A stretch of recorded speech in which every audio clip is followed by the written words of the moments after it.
Almost 20 years ago, I started my first business. We created the Zooter scooter, and the Zooter was a real hit. In fact, it was adopted by celebrities, like shown here is comedian Tommy Chong riding our product. In fact, the product was so successful, it was one of just 3 products that Steve Jobs kept in his office at Pixar Animation Studios. I remember thinking, wow, business is easy. Let me tell you about my second product. My second venture created the Veloci electric motorbike. The Veloci was a critical success, which is really a euphemism for commercial failure. And in fact, we failed to reach break even, and this company flamed out and died. And in fact, it was these 2 experiences that led me to ask the question, what explains success in entrepreneurship? And more specifically, what role does the idea itself play in success? Now, if you think about it, on the one hand, how can the idea itself not matter? It must be important. Sabir Bhatia was the founder of Hotmail, the first web-based free email service. And Sabir was so convinced that the idea itself for Hotmail was critically important that he actually wrote 2 business plans. The first plan was a decoy, which he would use to get meetings with venture capitalists. And when and if he trusted the venture capitalists, he would stop mid-meeting and say, wait a second, let me tell you about the real idea. Now, that behavior can only be explained by a belief that the idea itself is so critically valuable that you have to be really careful about revealing it to others. On the other hand, let me give you a counterexample. Tony Fadell and Matt Rogers founded Nest Labs, and they attracted more than $60 million in venture capital to pursue a better thermostat, which you wouldn't think of as in itself a genius idea. But that level of enthusiasm must have been explained in part, at least, by the fact that Fadell and Rogers had led 18 generations of iPod and iPhone development at Apple. And in fact, if you ask any venture capitalist what the 3 most important factors are in entrepreneurship, they'll tell you the team, and the team. So really we have here 2 competing perspectives. One is that the idea itself is super important. And the other is that if you have the right team, you can make almost any idea into something really successful. Now, to help make sense of this dichotomy, I've developed a simple framework to help you think about that. I call it the VIDE model. And you can see here, VIDE refers to the 3 key variables, V, I, D, and E. And the model basically says that value V is a function of the idea I, what you do to develop the idea, D, and the exogenous factors, E. Now let me give you an analogy to help make clear what I mean by this model. Let's imagine that you're trying to make money mining for gold. In that analogy, value is the money you make from the mine.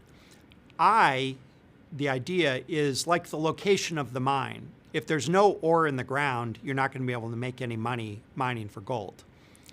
D is your efficiency and effectiveness at extracting the ore from the ground and turning it into gold bullion. And E is the price of gold. It's a factor that's outside your control, but that really has a very big influence on whether you make any money. So the analogy here is that the location of the mine is like the idea. Your effectiveness at mining the ore is like your effectiveness in developing the idea. And the exogenous factors are like the price of gold, factors that are outside your control that can determine your success. Now, of course, all 3 factors matter. A good idea is important, your ability to develop that idea is important, and what happens to the factors outside your control are also important. So the real question is, how important, relatively speaking, is the idea in determining success? Now, what you'd really want to have to answer that question is you'd like to have a very large sample of new ventures. You'd like to look at the outcomes of those new ventures. And then you'd like to go back in time and look at the raw idea that the entrepreneur began with. And you'd like to understand how much of the variance in outcomes is explained by variance in the quality of the raw ideas. In statistical terms, this is equivalent to asking, how much of the variance in the outcomes, if you think about all the variability that would be expressed in the outcomes of these new ventures, how much of that variance is explained by the variance in the quality of the raw ideas those entrepreneurs started with? Now, that question is really impossible to ask in a statistically rigorous way across all new ventures. But I did some research that looked at a very narrow domain in which we could get some data and actually start to understand the explanatory power of the raw idea. And I'd like to just take a few minutes and tell you about that study. My collaborator, Laura Cornish, and I studied over 100 products that were created by the crowdsourcing web platform Quirky.com. Quirky developed products such as these: an articulated power strip, a cable management system, a divided water bottle, and yes, a tofu press. These are examples of 4 products that Quirky developed. So the question we ask is, if we look back at the ideas as they were originally expressed, how much of the variance in outcomes for these commercial products could be explained by looking back at the variance in the quality of the raw idea as originally expressed? Well, how do we actually measure the quality of the raw idea? What we did was to take a large sample of consumers, show them a concept description of the original idea, and use a simple purchase intent survey, which asks them to select one of 5 options from I would definitely not buy to I would definitely would buy.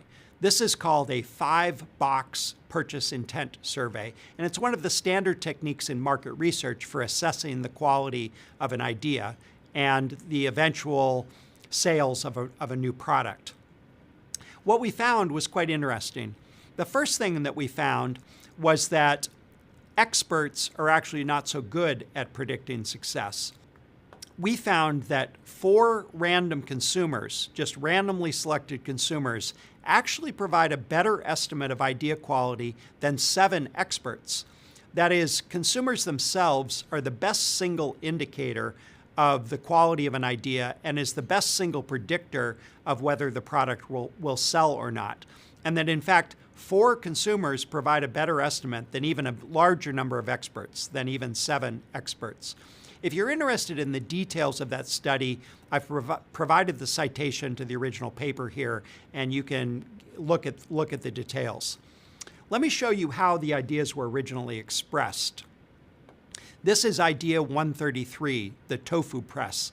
And it basically shows a little picture and says that when you're trying to cook tofu, wouldn't it be great if you could squeeze the water out of the tofu? And wouldn't it be useful to have a tofu press to be able to do that? So what we did is we took ideas expressed this way, we showed them to consumers, we asked them to indicate on that 5-box scale how likely they would be to purchase a product if it were developed around that idea. We did that for more than 100 of the products that were developed by Quirky, and then we did some statistical analysis of how well the consumer purchase intent predicts the eventual sales rate. I won't go through all the statistical details with you, but I will say that the model explains about 6% of the variance in the sales rate.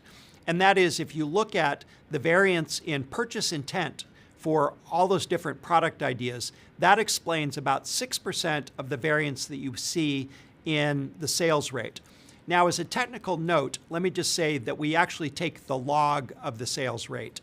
And we have to do that because the sales rates vary from a few thousand units per year to over 10 million units per year for the most successful products. If you take the log of the sales rate and you use that in the statistical model, then the raw purchase intent, that is, the purchase intent as expressed by consumers, explains about 6% of the variance in the sales rate. Now, on the one hand, that seems like not very much of the variance, only 6%. On the other hand, if you look at the fact that it's the log of the sales rate, it's actually quite a big number, so that a 1 standard deviation better idea, that is a 1 sigma better idea, as measured by consumer purchase intent, corresponds to about a 75% higher sales rate for that product. There's good news and there's bad news here. The good news is that some of the variance in outcomes can be explained by the quality of the raw idea. The bad news is that there's a lot of variance in the outcome that's unexplained. That is, that's likely explained by either D or E and not by I. Let me give you an additional caveat about idea quality and how important the idea is. So while on the one hand, the idea is important, on the other hand, there's a lot of unexplained variance. The other point I want to make is that many ideas are readily available publicly, and so they aren't really a source of unique advantage. This is actually an image taken from a slide from a student project in my 2009 Wharton workshop on web-based products and services. The idea is for a company called Cab Stalker, which would allow you to take out a smartphone and hail a local transportation solution. In effect, what this team was proposing is almost identical to the functionality of Uber. But I wouldn't for a minute suggest that this team could have gone off and created Uber. There were many other things that mattered in creating the value for Uber other than just the raw idea. And in fact, once Uber was launched, that idea was publicly available to anyone who could have pursued it. In fact, this is a photo of an automobile in which the owner actually works for 3 different ride-sharing companies, Uber, Sidecar, and Lyft, all with the same car, suggesting that the idea itself can't be really what explains the differences in the performance of these services. It has to be both D and E, and mostly probably D, what the development team has been able to do with that idea. So in sum, the VIDE model basically articulates that there are 3 buckets of factors that determine your success in entrepreneurship. The idea, that is, where you start. Is there ore in the ground? Are there customers with this pain point? That's basically I. D, what you do with that opportunity. Do you have the relevant skills and capabilities? How hard do you work? Have you put together the right team? And E, the exogenous factors. These are the factors that are outside your control, but that have a big influence on your success. You should sort of think of this as being like the weather. The weather influences you, but it's outside your control.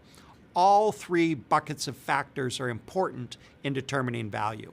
So what are the implications for you as an entrepreneur? First, the quality of the idea does explain some of the value, but there's a lot of variance that's due to D and E.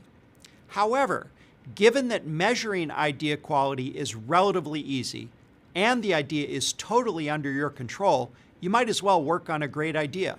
That is, you might as well generate a lot of ideas, you might as well measure how well they play with consumers, and then you might as well pick the best of them because it's completely under your control and it's relatively easy to measure and assess.